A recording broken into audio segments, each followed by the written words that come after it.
Hello बच्चों, चलिए प्रश्न को पढ़ते हैं। समसूत्री तथा अर्धसूत्री विभाजन में 7 अंतर बताइए। तो बच्चों, हमें यहाँ पर समसूत्री और अर्धसूत्री विभाजन में 7 अंतर बताने हैं।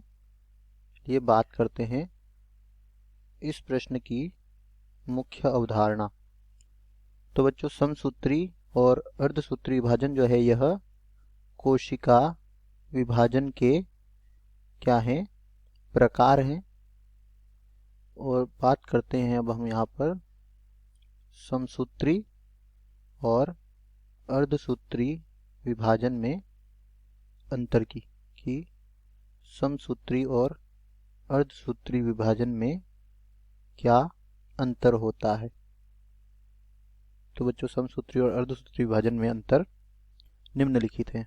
सबसे पहला है कि जो समसूत्री विभाजन है यह कायिक कोशिका में होता है और अर्धसूत्री विभाजन जनन कोशिका में होता है।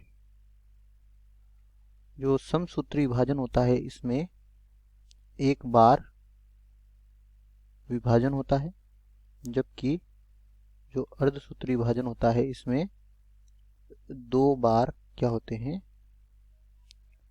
विभाजन होता है। इसके बाद तीसरा, जो समसूत्री विभाजन होता है यह द्विगुणित और अगुणित दोनों कोशिकाओं में होता है। द्विगुणित और अगुणित दोनों कोशिकाओं में यह विभाजन होता है, जबकि जो अर्धसूत्री विभाजन होता है यह केवल द्विगुणित कोशिका में होता है। ठीक है। इसके बाद चौथा अंतर है कि समसूत्री विभाजन के फलस्वरूप 2 कोशिकाएं उत्पन्न होती है और अर्धसूत्री विभाजन के फलस्वरूप 4 कोशिकाएं उत्पन्न होती है।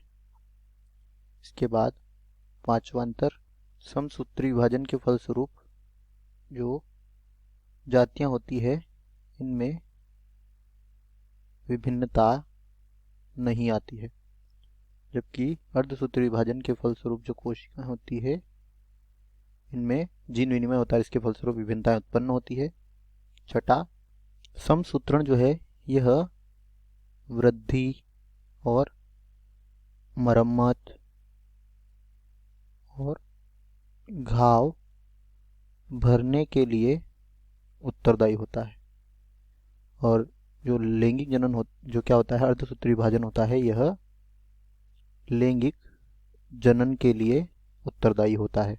और बच्चों, 7वां अंतर है कि जो क्या होती है, समसूत्री विभाजन होता है इसके फलस्वरूप जो पुत्री कोशिकाएं होती है इसमें समसूत्री विभाजन के फलस्वरूप जो पुत्री कोशिकाएं बनती है इसमें गुणसूत्र की जो संख्या है यह मातृक कोशिका के बराबर होती है, या मातृक कोशिका के गुणसूत्रों की संख्या के बराबर होती है या समान होती है।